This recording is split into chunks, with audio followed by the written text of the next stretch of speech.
देखिए, मैं भोजन पका लेता हूँ, मार्ग भी सभी जानता हूँ और पूरा जीवन इसी क्षेत्र में बिताया मैंने।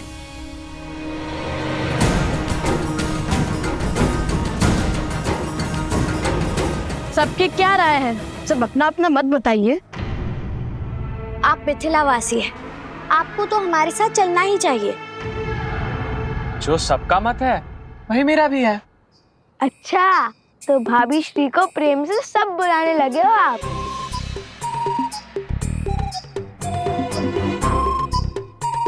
अब चलो भी, अन्यथा लव भैया कहेंगे शीघ्र चलो शीघ्र चलो।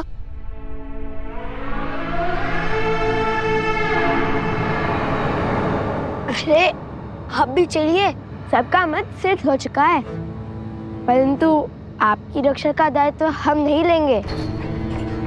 स्मरण रहे, हम पर अन्य बहुत से उत्तरदायित्व हैं। इतने वर्षों से इसी वन में भटक रहा हूँ, अपनी रक्षा स्वयं कर सकता हूँ। बिना शस्त्र के कैसी रक्षा? पैरों से। जहाँ भय लिखा वहां से बाघ खड़े होंगे, है ना?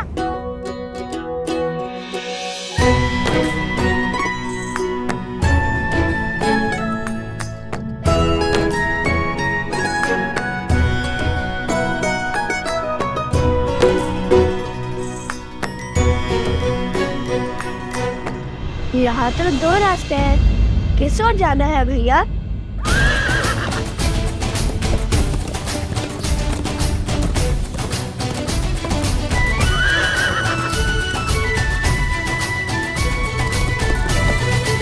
त्रिवेणी धाम जाने के सबसे उचित मार्ग जानते हैं आप?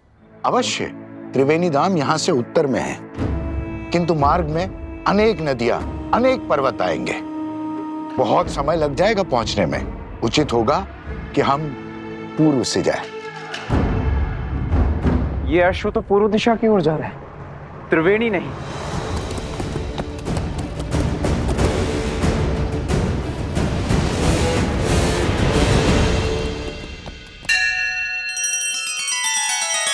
श्री रामचंद्र कृपालु भजु मन हरण भव भय दारुणम नव कंज लोचन कंज मुख कर कंज पद कंजारुणम।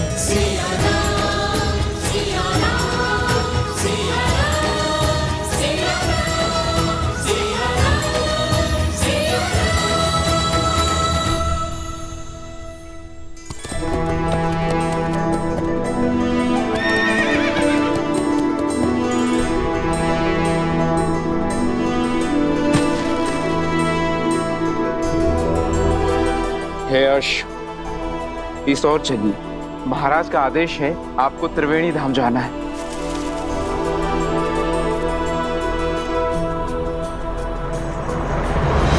नहीं! यज्ञ के अश्व को नहीं मारते हैं, बोल!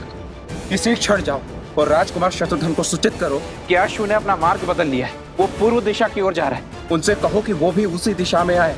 जाओ, अति शीघ्र जाओ। जो आज्ञा सेनापति।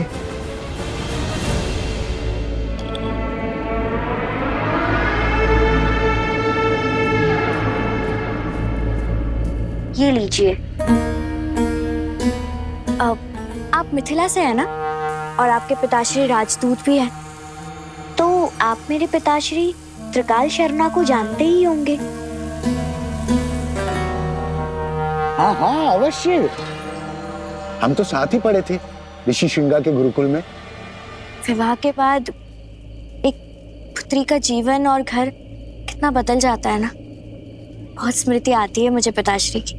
आती ही होगी, जिस आंगन में जन्म लिया उसे छोड़ आना सरल थोड़ी होता है। किंतु उनका तो सोचो, जिनके पिता उनके पास नहीं है।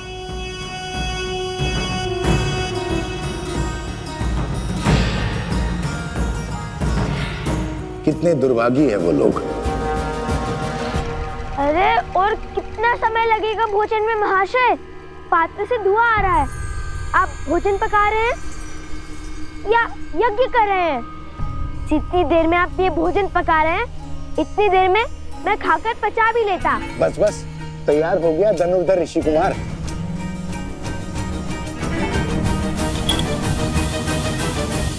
त्रिवेणी धाम तीर्थ में स्नान करने का महत्व है।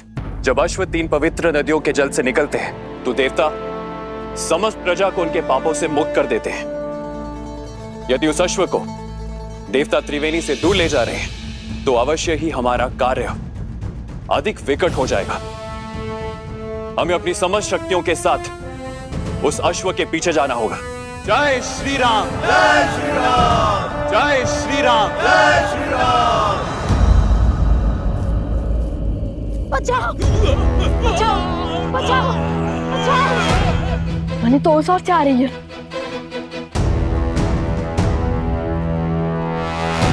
भागो भागो बचाओ बचाओ, भागो भागो भागो भागो। ये तो कष्ट में लगता है। बचाओ बचाओ बचाओ बचाओ। अरे आप सब बताएंगे? आप सब इतने भयभीत क्यों हैं? कहाँ भाग रहे हैं? कोई बताएगा? हमारे गांव पर इसी को किसी राक्षसी माया ने घेर लिया है। सभी किसी विचित्र रोग से ग्रसित हो रहे हैं। हम ऋषि हरित को खोज रहे हैं क्योंकि उन्हीं के पास इस रोग का उपाय है। ठीक है, जन लाओ इनके लिए।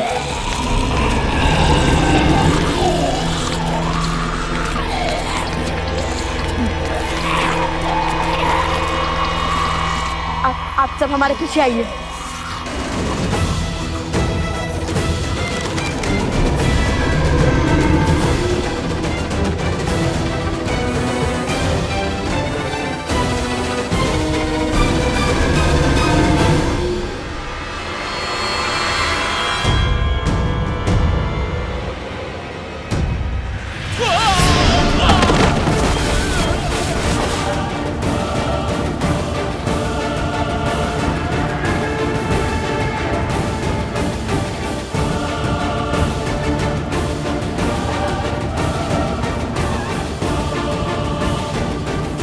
पूर्व में बसे परेशी गांव में पुनः असुरी रोग फैलाओ।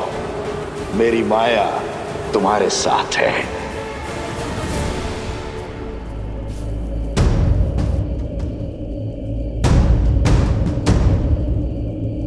इस घने धुएं में तो कुछ दिखाई नहीं दे रहा भैया।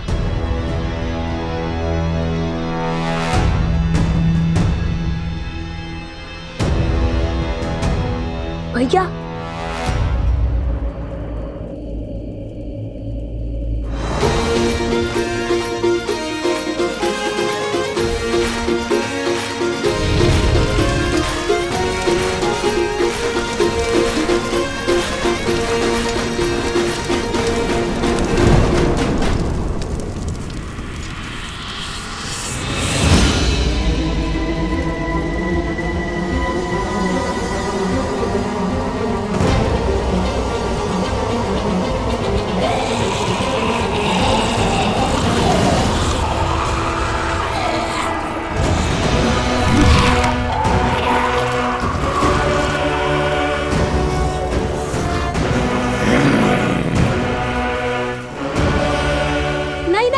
इन्हें मत मारिए।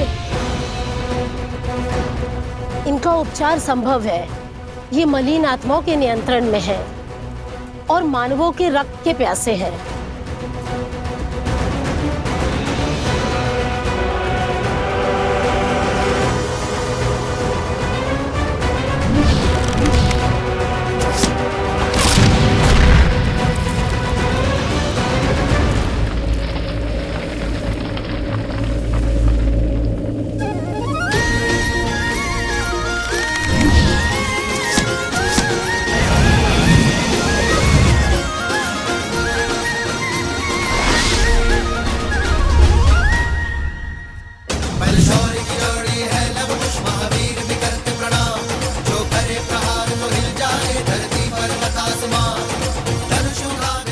लव कुश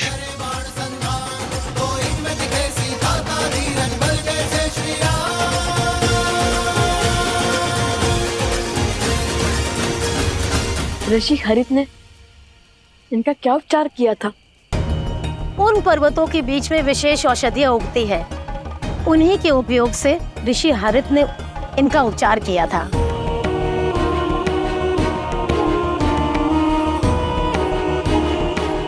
आप और गुरु अवत्सदा और भाभी श्री प्रसूता के साथ ऋषि हरित के पास जाइए। हम औषधि लेकर आते हैं। और महाशय आप?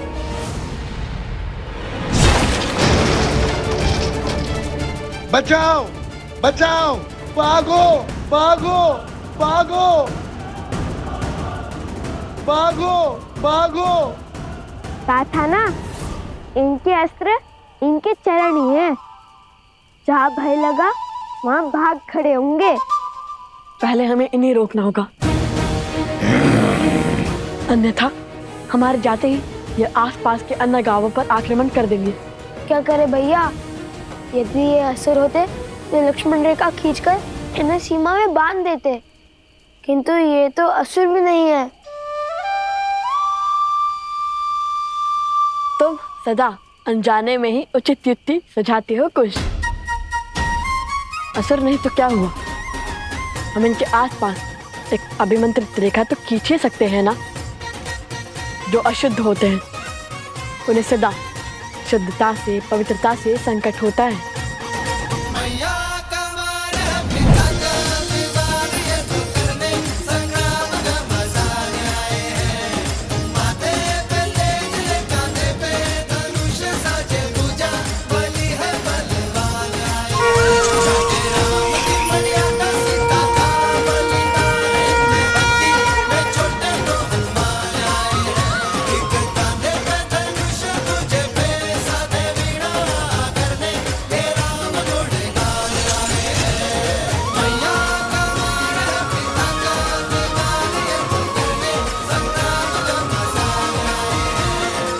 ये इस अभिमंत्रित रेखा को पार नहीं कर पाएंगे कुश। आप सब शीघ्र जाइए। सोमकरण, कुश, चलो।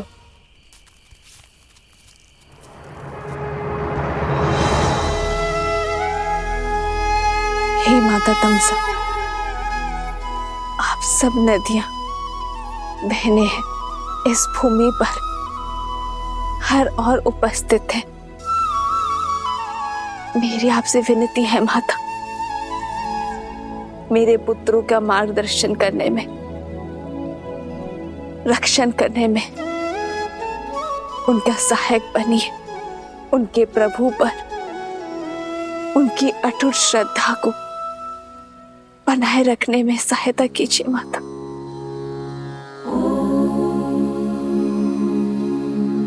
जलनीता पूजनम महानदी देवतानां यथा सर्वाणि देवी सीता प्रीयन्ते तथा तामसः।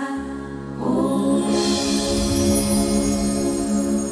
जलनीता पूजनम महानदी देवतानां यथा सर्वाणि नद्यः प्रीयन्ते तथा तामसः। भूमि की हर नदी जानती है कि आप भूमि देवी की पुत्री सीता भूमिजा है और आपकी संतानों की सुरक्षा हमारा दायित्व है।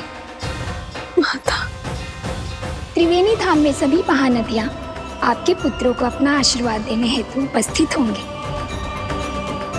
किंतु जैसे हम स्वयं किसी घड़े तक नहीं जाती, आपके पुत्रों को हमारा आशीर्वाद प्राप्त करने के लिए नदी में स्वयं स्नान करना होगा। आपका कोटि कोटि धन्यवाद माता। आपके शब्दों ने मेरे मन में आशा की ज्योत जलाई है।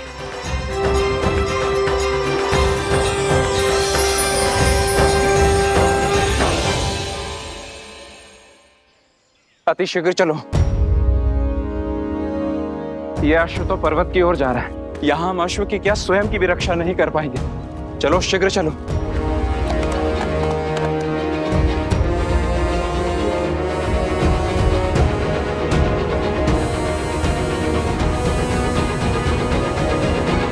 संकल्प है माता सीता को खोजने का।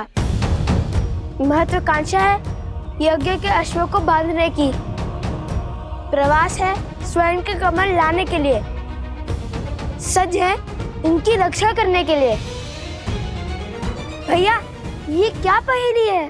पहेली का उत्तर एक ही है कुश, आस। और यदि भगवान वाल्मीकि ने यह आदेश दिया है तो अवश्य ही हमारे सारे कार्य एक स्थल पर जाके जुड़ते होंगे। अश्व अश्व? इसके ऊपर तो छत्र है, कहीं ये अश्वमेध का अश्व है।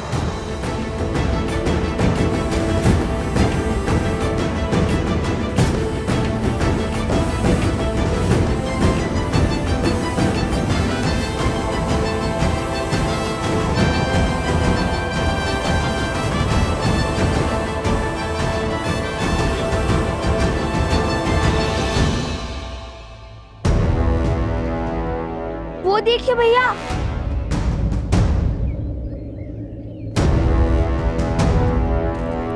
राक्षस लगते हैं, अश्व के लिए आए हैं। चलाइए तीर और कर दीजिए इन्हें परास्त। शांत से देखो, वे सैनिक हैं और हम सैनिकों पर आक्रमण नहीं कर सकते, किंतु अश्व के लिए केवल इतने सैनिक।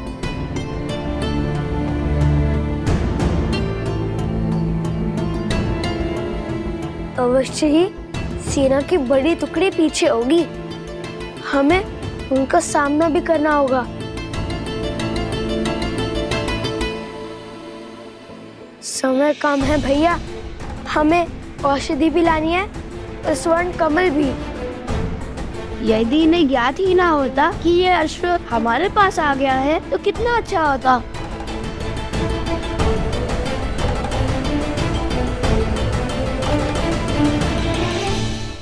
कुश, सोम, आसपास के गांव से एक अश्व लाओ। हम उस अश्व को इससे बदल देंगे और जब तक वो हमारे ये भेद जानेंगे तब तक यज्ञ का अश्व हम ले जाएंगे। उचित है, आप यही अश्व पर दृष्टि रखिए, हम जाकर अभी अश्व को लाते हैं। मुझे तो अश्व से बात करना भी आता है, वो मेरी बात यूं मान जाएगा। अश्व मिल गया, अब चलकर श्री राम से प्रश्न करेंगे। लक्ष्मण, संसार को कालांतर तक गौ पूजा स्मरण रखनी चाहिए। वेदों में भी गौ सेवा को सबसे पवित्र माना गया है। गौ के चरणों में तो देवता भी निवास करते हैं। और जिस प्रेम से गौ अपने शिशु का पालन करती है, उसी प्रेम से संसार को भी पालती है। गौ केवल एक पशु नहीं, वो हमारे लिए माता समान है, जो निस्वार्थ अपने दूध से संसार का पोषण करती है। जिस स्थान पर गौ का सम्मान होता है, वह स्थान कभी निर्धन या भूखा नहीं रहता। इसलिए गौ के लिए प्रेम और सेवा केवल हमारा कर्तव्य ही नहीं, हमारे जीवन का आधार भी है। श्री राम श्री राम श्री राम।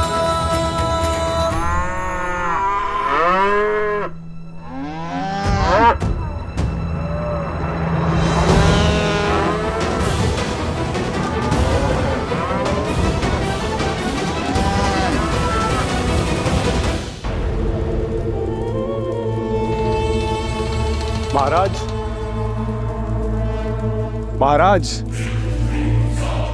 अश्वमेध यज्ञ के कारण अयोध्या की प्रजा फिर से उस राम की ओर समर्पित हो रही है। मेरे अथक प्रयासों के बाद भी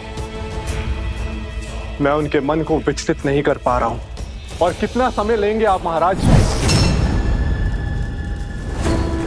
समय बड़ा चंचल होता है बानासुर, वो किसी के वश में नहीं आता है।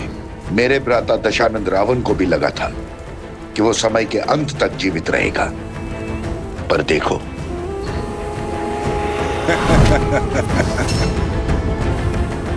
मैं उन बालकों के मन में एक बीज बो चुका हूं, एक सोच कि संसार में ऐसे भी पिता है जो अपने बालकों की सहायता के लिए कभी नहीं आए।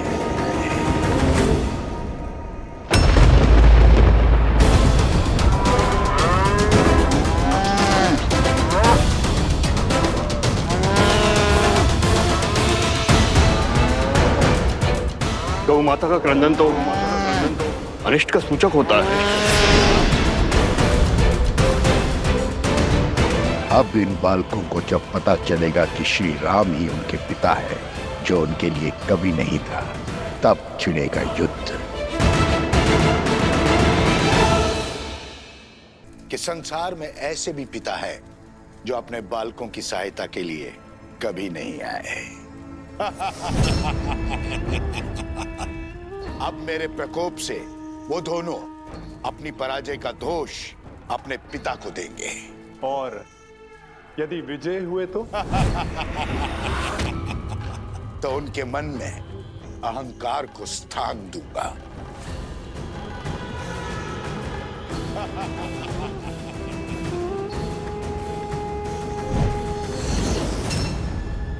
अब उन्हें सत्य बताना मेरा दायित्व है। उन्हें यह ज्ञान देना कि उनके पिता और कोई नहीं, उनके आराध्य श्री राम हैं। और जिस सीता से मिले बिना वो उसके कष्ट को जानकर इतने विचलित हो गए, वो और कोई नहीं, उन्हीं की माता है जिसका राम ने त्याग किया है।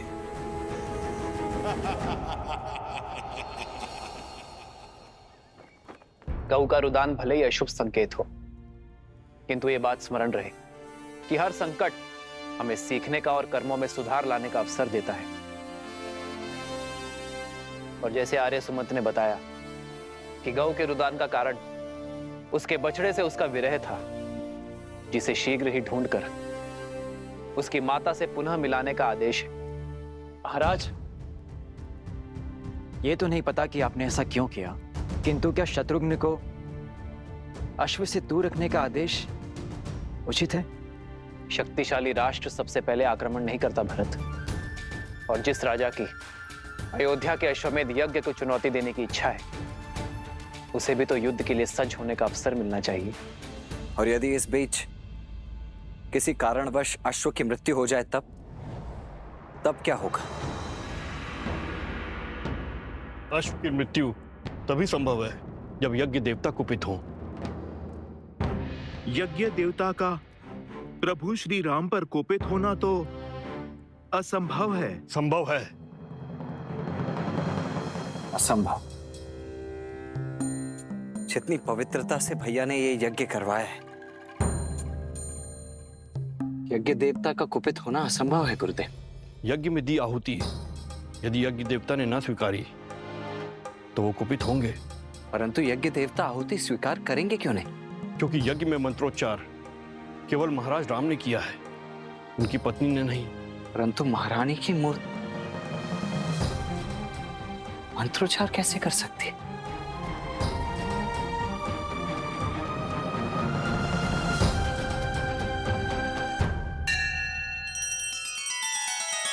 श्री रामचंद्र कृपालु भजु मन हरण भव भय दारुणम नव कंज लोचन कंज मुख कर कंज पद कंजारुणम।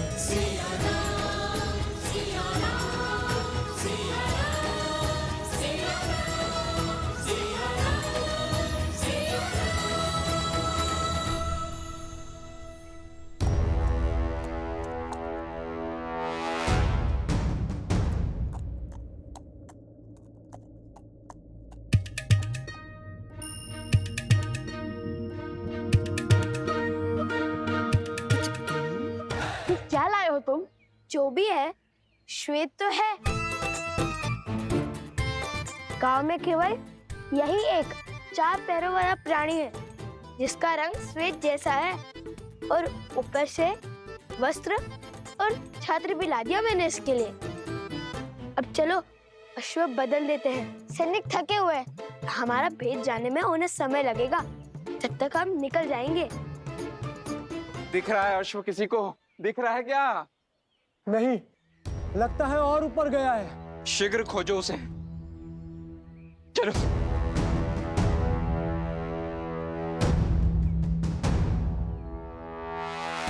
हमें सैनिकों का ध्यान भटकाना होगा।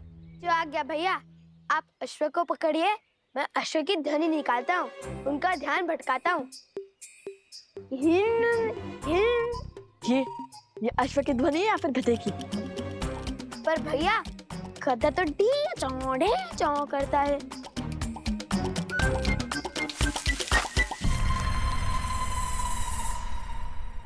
कदाचित ये सो गया होगा।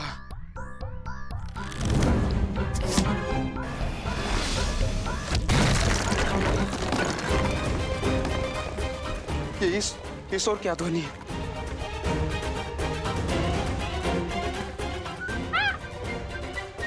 शांत शांत, डरो मत।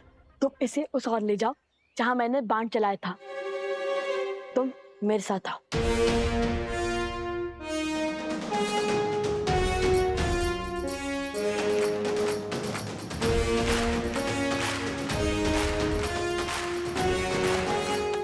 स्मरण है ना हमें अश्व को कैसे रोकना है? कैसे रोकना है? ये बात कब हुई? तो तुम्हें क्या लगता है भगवान वाल्मीकि ने हमें मिथिला के प्रवास के लिए क्यों भेजा था? ओ, स्मरण है, इस प्रवास की तैयारी के लिए।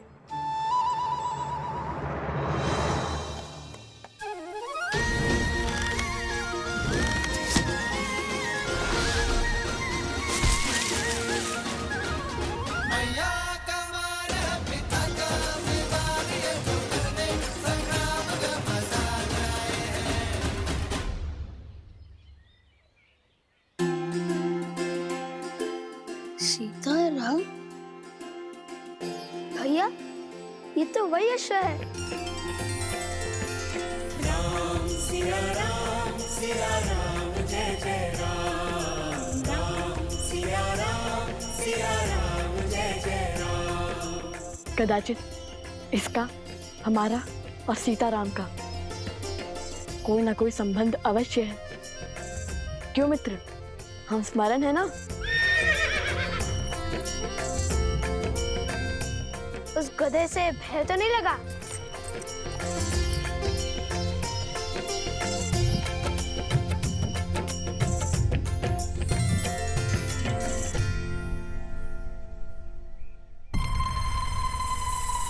अरे, ये अश्व का कद कैसे घट गया? मिला, अश्व मिला।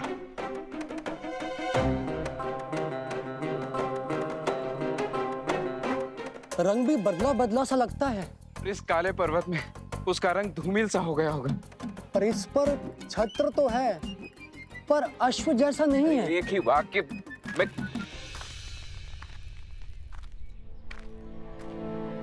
प्रणाम राजकुमार। सेना भी पहुंच रही है।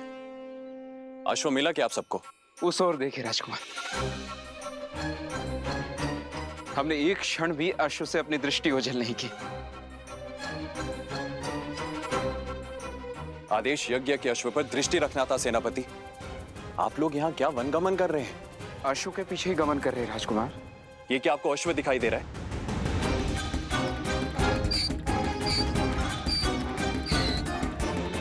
ये एक गधा है आप ही की तरह सेनापति।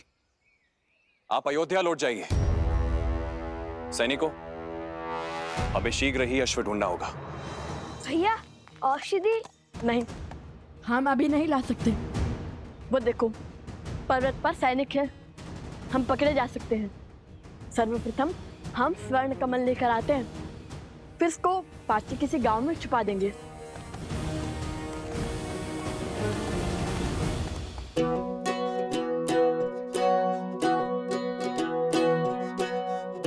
सुनो, यह स्थान उचित है। यहाँ पर कोई भी अश्व को नहीं ढूंढ पाएगा।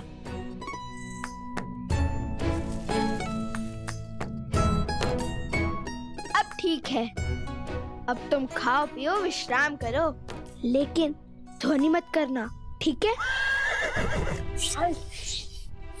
ध्वनि मत निकालना।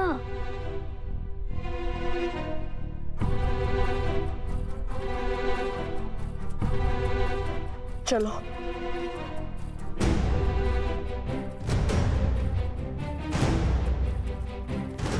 अरे, अब क्यों छुप रहे हैं हम? अब तो अश्व भी नहीं है हमारे साथ। यदि सैनिक ने हमें देख लिया तो हमसे प्रश्न किया तो वन देवी के पुत्र सत्य थोड़ी ना कहेंगे।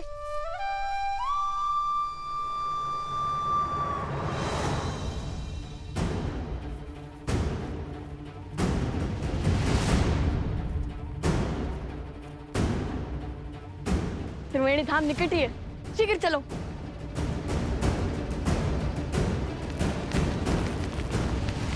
ऋषि कुमार,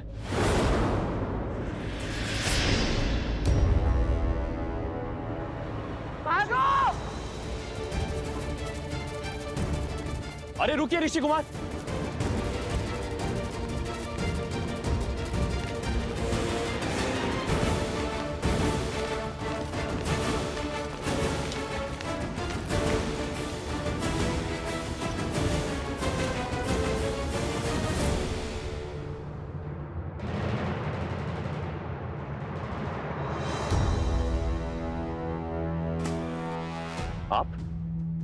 आपको तो मैंने अयोध्या में देखा था। और क्या वो ऋषि कुमार वही हैं जिन्होंने अयोध्या में गान किया था? क्या आप क्या कहना चाहते हैं? नहीं, वो नहीं है। तो फिर वो दोनों भागे क्यों? क्योंकि वो असत्य नहीं बोल सकते, किंतु मैं बोल सकता हूँ ना। आपने क्या हमारे अश्वमेध के अश्व को कहीं देखा है? सत्य कही, अन्यथा आपके प्राण संकट में पड़ सकते हैं। सत्य सत्य तो ये है, आप और आपके सैनिक कभी एक बाल ऋषि कुमार के प्राण नहीं हारेंगे। और दूसरा सत्य ये है, आप और आपके सैनिक लव कुश से कभी जीत नहीं पाएंगे। राजरुज, वो दिख गए, वो ऋषि कुमार। ऋषि कुमार रुको।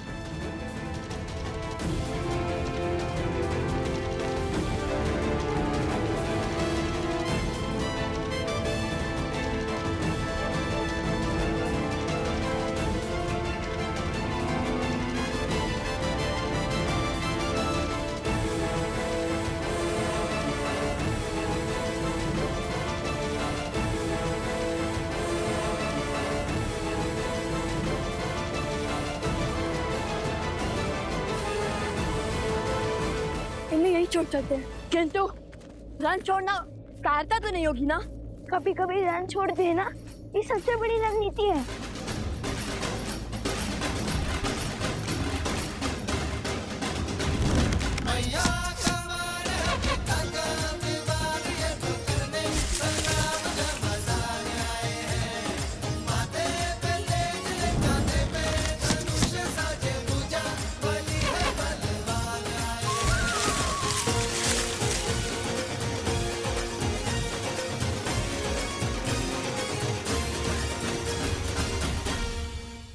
सैनिकों, शीघ्र हटाओ इसे।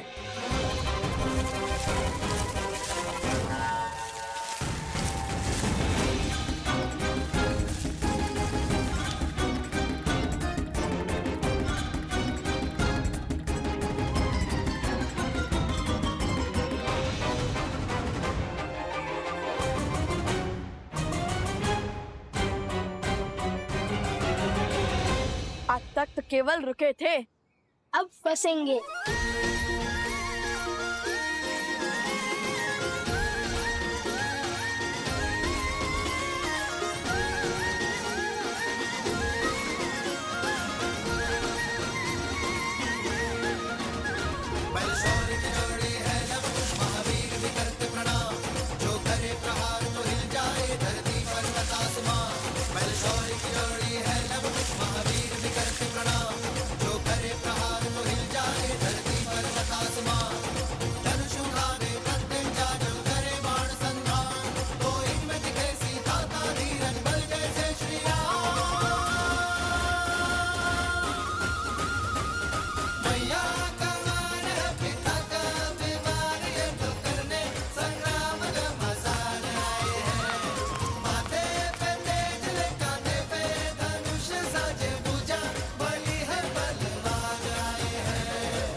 बस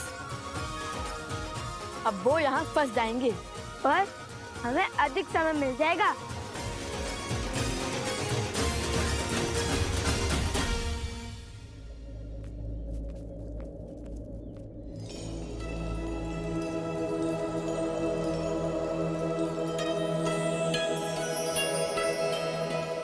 अंततः हम त्रिवेणी धाम पहुंच गए। वो देखो तमसा, वो देखो सोना, और वो जो दाहिने ओर से आ रही है वो है सप्तगंडिका, जहाँ तीनों नदियों के मिलने का स्थान है, इसलिए ये त्रिवेणी है। कि सुंदर भैया, क्या रूप है इस त्रिवेणी धाम का।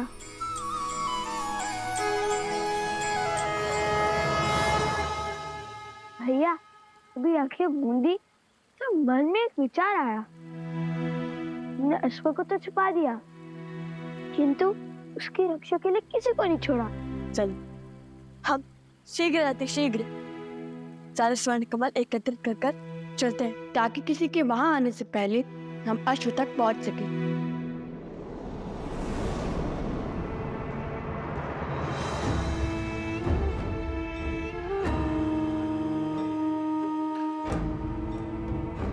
आओ प्रबंधासुर, देखो तुम्हारे परम मित्र और मेरे प्रिय पुत्र चंद्रबाहु की मृत्यु का प्रतिशोध लेने की घड़ी आ गई है।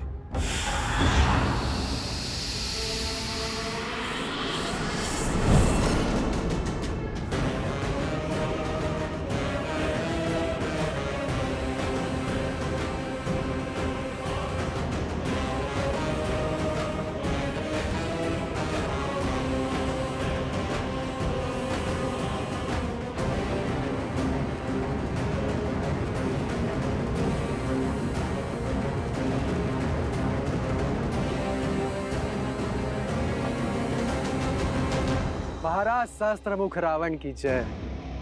महाराज, जिस क्षण की प्रतीक्षा में मैं अब तक जी रहा था, वो क्षण, वो प्रतिशोध का सुख देने के लिए आपका कोटि कोटि धन्यवाद। धन्यवाद मुझे नहीं, उन बालकों को दो, वही तो है इस सुअवसर के सूत्रधार।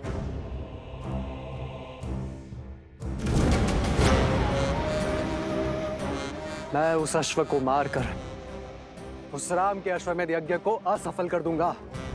वो जिस मर्यादा धर्म की ध्वजा लहराना चाहता है, उसे मैं ताड़ ताड़ कर दूंगा। कदापि नहीं। हमारे प्रतिशोध की पूर्ति इस अश्व की मृत्यु से नहीं होगी। जैसा मैं कहता हूं वैसा करो। किंतु महाराज, सामने खड़े सुअवसर को केवल मूर्ख ही गवाते हैं। मैं इस अश्व को मारकर सीधा राम को युद्ध के लिए ललकारूंगा। फिर वो तो क्या, उसके समस्त परिवार को समाप्त कर दूंगा मैं। अपनी क्रोधाग्नि को शांत करो, बल से नहीं बुद्धि से काम लो।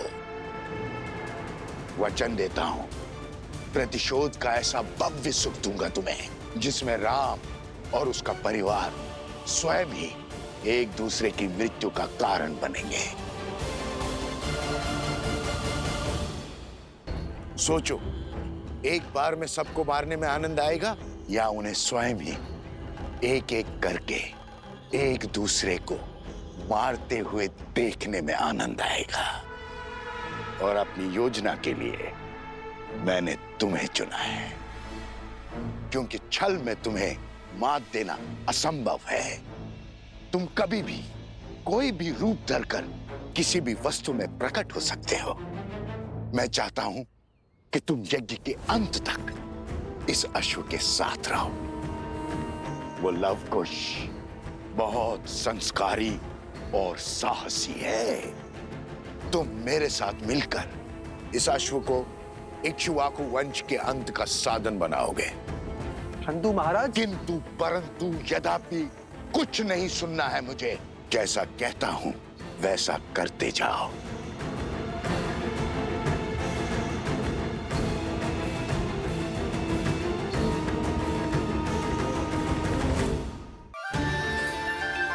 माता पिता के लिए संतान के प्रेम से मूल्यवान और कुछ नहीं हो सकता,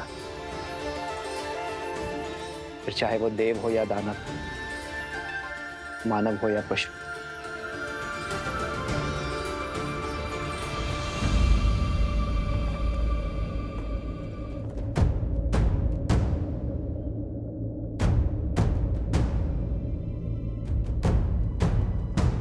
क्या हुआ सेनापति?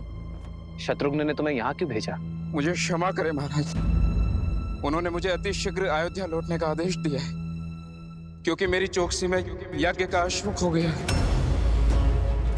अश्वक हो गया?